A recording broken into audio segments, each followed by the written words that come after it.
Good morning और happy साबत सभी को। आज दिसंबर 9 है और आज का जो मिशन रिपोर्ट है वो आया है घना से, वेस्ट अफ्रीका से आया है। और ये एक 13 साल की लड़की के बारे में है जिसका नाम नैन्सी है। वो पश्चिम अफ्रीका की रहने वाली है। तो इसका टॉपिक है दरांती से हमला। दरांती से हमला। एक दिन नैन्सी अपने घर से अपनी स्कूल की ओर जा रही थी। तभी स्कूल का जो टीचर है, जैसा वो पढ़ती थी अपने स्कूल में, तो उसके टीचर ने कहा कि तुम घर से एक दरांती हंसिया लेकर आओ, स्कूल लेके आओ। तो वो अपने पिता के पास जाती है, फिर अपने पिता से उधार में लेती है दरांती। फिर वो घास काटने के लिए तैयार होती है, फिर स्कूल हो जाती है और भी बच्चों के साथ स्कूल में घास काटने के लिए तैयार होती है। जब वो रास्ते पे जाती है तब वहाँ पे एक ट्रेजेडी हो जाता है। शायद हिंदी में इसको त्रासदी बोलते हैं। तो ट्रेजेडी हो जाती है। तो जब स्कूल जाते समय नैन्सी की मुलाकात एक 16 साल की उसके रिश्तेदार से होती है जिसका नाम अकूबा है। तो दोनों लड़कियों के बीच में लड़ाई होती है, उनका झगड़ा होता है किसी बात को लेके। तो अकूबा कहती है तुम मेरे बारे में लोगों के बीच में गांव में गलत अफवाह फैला रही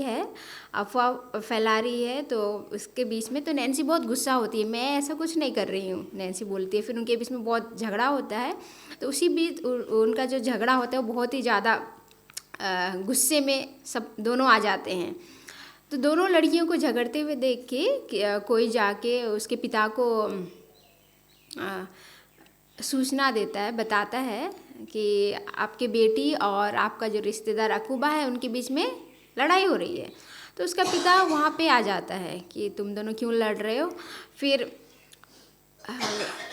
और नैन्सी के पास जो हंसिया था, जो दरांती था, तो उसको अकूबा जो थी वो छीन लेती है। फिर छीनने के बाद वो नैन्सी की तरफ बढ़ती है, आगे बढ़ती है, उसको हमला करने के लिए बढ़ती है। तो दोनों के बीच में जब अकूबा उसको जो हंसिया था उससे मारने के लिए जो अपना हंसिया आगे बढ़ाती है, तो उसी समय दोनों लड़कियों के बीच में नैन्सी का पिताजी आ जाता है। तो नैन्सी का जब पिताजी बीच में आ जाता है तो क्या होता है, नैन्सी का जो पिताजी का जो नाक का जो नोक है वो कट जाता है। तो उसे देख के नैन्सी बहुत रोती है कि ये मैंने क्या कर दिया, लाइक क्या हो गया बोल के। फिर वो बहुत रोती है। फिर उसको उसके पिताजी को तुरंत लेके एक हॉस्पिटल में लेके जाता है। तो नाक का जो नोक है वो दोबारा नहीं जुड़ सकता है। तो वो दोबारा नहीं जुड़ा, उसके नैन्सी का जो पिताजी का जो नाक जो कट गया था वो दोबारा से नहीं जुड़ा। पर अस्पताल में उसे काफ़ी दिन रखा ताकि वो ठीक हो जाए। तब वहाँ पे एक नर्स थी जिसका नाम एस्तर थी। तो वो जो नर्स थी वो नैन्सी का जो पिताजी को बहुत अच्छी तरह से देखभाल किया। तो नैन्सी का पिताजी उससे बहुत ही प्रभावित हुआ। और नैन्सी भी देखती है कि वो नर्स किस प्रकार से उसके पिता की देखभाल कर रही है। तो नैन्सी का जो पिता है नैन्सी से वो कहता है वह एक अच्छी नर्स है, मैं हमेशा से चाहता था कि तुम एक नर्स बनो।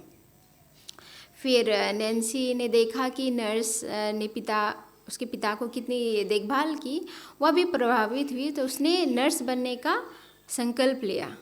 फिर कई साल बीत गए और नैन्सी हाई स्कूल भी कंप्लीट कर ली जहाँ पे वो रहती थी, जिस एरिया में। तो वहाँ से उसने एक नर्सिंग स्कूल की तलाश की। तो उसने जहाँ पे वो रहती थी तो उसने कहा कि चलो मुझे नर्स बनना है। अब उसका हाई स्कूल कंप्लीट हो गया तो एक नर्सिंग स्कूल की तलाश कर रही थी। तब उसी बीच में उसे 7 day Adventist nursing and midwifery training college मिला। तो सबसे पहले उसे लगा कि वहाँ पे सिर्फ एडवेंटिस्ट लोगों को लिया जाता है। फिर उसे पता चला कि वहाँ सिर्फ एडवेंटिस्ट ही नहीं, अन्य लोगों को भी लिया जाता है। फिर उसने वहाँ पे अप्लाई किया। फिर उसका आवेदन जो था, उसका जो एप्लीकेशन उसने अप्लाई किया था उसे मिल गया, उसका स्वीकार कर लिया गया। एक बार जब उसने अपनी पढ़ाई शुरू की तो उसे एहसास हुआ कि छात्र एडवेंटिस्ट नहीं थे, कुछ तो ईसाई भी नहीं थे। वहाँ पे जो स्टूडेंट थे तो वहाँ पे कुछ कुछ उसे लगा था कि वहाँ पे एडवेंटिस्ट लोगों को नहीं लिया जाता है। पर जब उसने अपना पढ़ाई वहाँ पे शुरू की तब उसे पता चला कि यहाँ पे सिर्फ एडवेंटिस्ट ही नहीं, non Adventist even non Christian भी पढ़ते थे वहाँ पे। नैन्सी हमेशा से खुद को अपने आप को ईसाई मानती थी, लेकिन जब उसने कॉलेज में उसने जब अपने आप को ईसाई मानती थी, फिर वहाँ पे कॉलेज में एक स्पिरिचुअल मीटिंग हुआ तो उसने उसमें भाग लिया। तब उसमें उसमें उसने उसको पता चला कि एक पादरी ने बताया कि एक पादरी ने बाइबल से सिखाया कि मसीही जीवन कैसे जीनी है, और उसे एहसास हुआ कि वो किस प्रकार अपनी ज़िंदगी जी रही थी। वो सच्चाई ईसाई बनना चाहती थी, वो सच्चाई ईसाई बनना चाहती थी। तो उसने जब वो मीटिंग जो प्रेयर जो मीटिंग था, स्पिरिचुअल मीटिंग, वो ख़त्म हुआ तो उसने जब वो ख़त्म हुआ सप्ताह के अंत में उसने बैप्टिज़म लेने का निर्णय लिया। तो उसने अपना जीवन मसीह को देने का निर्णय किया। और आज नैन्सी 22 साल की है, ईयर्स की है, 22 ईयर्स की है और नई नवेली महिला है। जब से उसने यीशु को अपना हृदय दिया तब से उसका जीवन पूरी तरह बदल गया। वह केवल सप्ताह मतलब वीकली में बाइबल पढ़ती थी। पहले नैन्सी जो थी वो वीकली बाइबल पढ़ती थी, पर अब नैन्सी हर रोज़ बाइबल पढ़ती है अपने कमरे में, और हर रोज़ वो प्रार्थना करती है। वहाँ स्थानिक होने और एक नर्स के रूप में लोगों को देखभाल करने का इंतज़ार नहीं कर सकती। वो नर्स बनना चाहती है और उससे इंतज़ार नहीं हो जा रहा है कि वो लोगों का सेवा करने चाहती है। वो अपनी शिक्षा भी जारी रखती है और एक चिकित्सक बन सकती है। नैन्सी ने कहा, जब मैंने कहा कि मैं बपतिस्मा लेना चाहती हूँ तो मेरे पिता खुश हुए और मेरे पिछले जीवन को जानता था। उसके पिताजी जो थे वो जानते थे नैन्सी पहले कैसी थी, कितनी लड़ाकू टाइप की थी, बात नहीं सुनती थी। पर जब नैन्सी के जीवन में इतना बदलाव आया है तो उसके पिता बहुत खुश हुए। उसके पिता बहुत खुश हुए कि वो बैप्टिज्म लेना चाहती है, प्रभु को ग्रहण करना चाहती है, और वो एक बिल्कुल नई लड़की बन चुकी थी। तो उसके पिताजी बहुत खुश हुए और खुशी से कॉलेज के जो उसकी जो जीवन में जो बदलाव आए उसको देख के बहुत खुश हुए उसके पिताजी।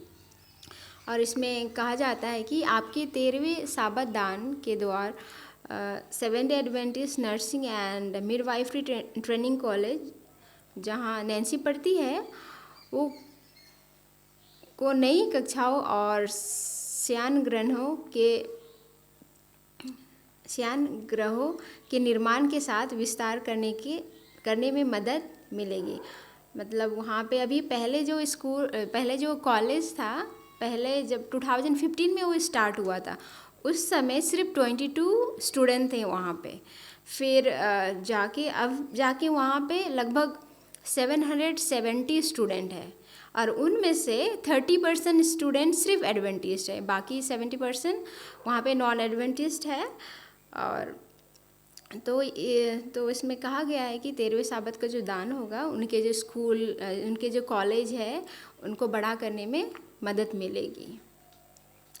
तो 30 दिसंबर को एक उदार 13वें साबत दान देने पर विचार करने के लिए धन्यवाद कहा गया है। तो धन्यवाद।